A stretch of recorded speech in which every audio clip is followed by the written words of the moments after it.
Bismillahirrahmanirrahim. Assalamualaikum warahmatullahi wabarakatuh. Alhamdulillah. Wassalatu wassalamu ala rasulillah. Sayyidina Muhammad ibn Abdullah.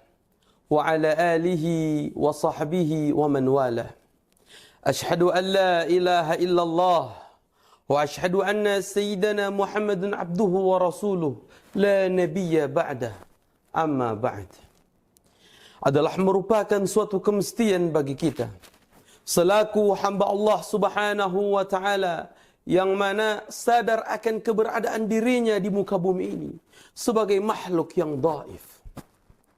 Oleh karena itu hadirin, pada kesempatan yang penuh ukhuwah ini, marilah kita persatukan segala cipta, rasa dan karsa sebagai perwujudan rasa syukur kita kepada Allah subhanahu wa ta'ala yang telah kembali mempertemukan kita pada bulan suci yang mulia, yaitu bulan suci Ramadan. Salawat bertangkaikan salam, berlapiskan cinta, beriringkan rindu. Marilah kita sanjung junjung tinggikan kepada keharibaan kita, suri tauladan kita, manusia termulia, manusia yang paling sempurna akhlaknya. Huwa Sayyidul Mursalin, Sayyidul Mustafa, Nabi Muhammad sallallahu alaihi wasallam. Hadirin wal hadirat dan pemirsa dimanapun kalian berada. Nabi sallallahu alaihi wasallam bersabda di dalam sabdanya, Al-ahdu alladhi bainana wa bainahumus salah. Pembeda antara kalian dengan orang kafir itu salat, kata Nabi. Maka dari hadis Nabi sallallahu alaihi wasallam yang tadi, kita dapat menyimpulkan bahwa kata besar yang harus kita garis bawahi adalah salat. Kenapa? Untuk membedakan antara kita dengan orang kafir. Karena salat bagi kita ini adalah taukid yang menunjukkan bahwa kita ini benar-benar umat Islam yang sejati. Dan sekarang kita telah kembali dipertemukan oleh bulan suci yang mulia, yaitu bulan suci Ramadan. Yang mana bulan Ramadan ini merupakan bulan yang sangat-sangat mulia. Yang mana bulan Ramadan ini merupakan bulan yang paling tinggi derajatnya di antara bulan-bulan yang lain, hadirin. Akan tetapi, tidak sedikit juga orang-orang yang menyanyiakan daripada keistimewaan bulan Ramadan ini. Mereka berpuasa di bulan suci Ramadan, akan tetapi mereka bermaksiat di dalamnya. Tak heran bila Nabi sallallahu alaihi wasallam bersabda, "Kam min sha'im." Berapa banyak orang yang berpuasa, laisa lahu min siyamihi, tidak mendapatkan apa-apa dari puasanya, ilal ju'i wal atash, kecuali lapar dan haus sahaja.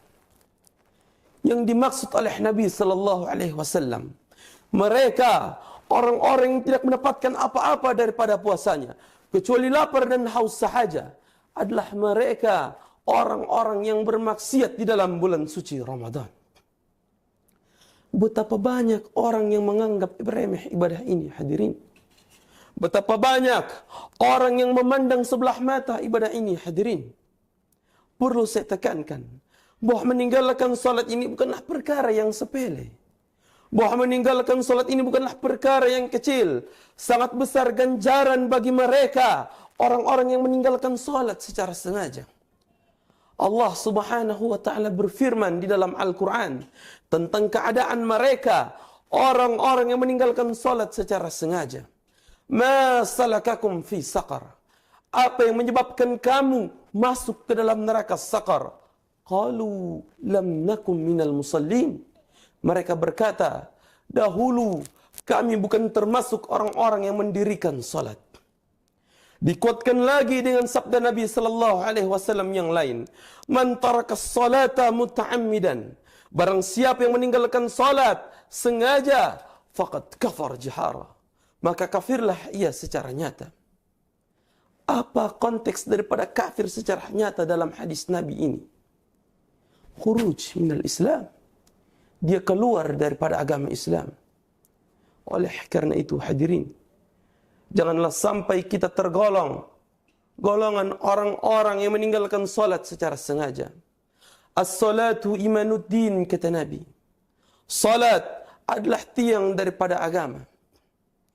Oleh karena itu, pada kesempatan kali ini, di bulan suci yang mulia yaitu bulan suci Ramadan ini, marilah kita untuk mengoptimalkan dan memaksimalkan ibadah kita kepada Allah Subhanahu wa taala dalam segala aspek dan konteks, wabil khusus dalam mendirikan salat. Tapi ingat, jangan hanya di dalam bulan Ramadan saja, tapi juga pada bulan-bulan selanjutnya, seterusnya, hingga ajal kembali menyapa kita. Dan itulah yang disebut sebagai khaira ummah, yang berarti sebaik-baiknya umat. Hadirin wal hadirat dan pemirsa dimanapun kalian berada, perlu kita ketahui juga hadirin, bahwa penyebab masuknya kita ke dalam surganya Allah itu bukan karena amal kebaikan yang kita kerjakan. Bahwa penyebab masuknya kita ke dalam surganya Allah itu bukan karena seberapa banyak harta yang kita infakkan di jalan Allah Subhanahu wa taala.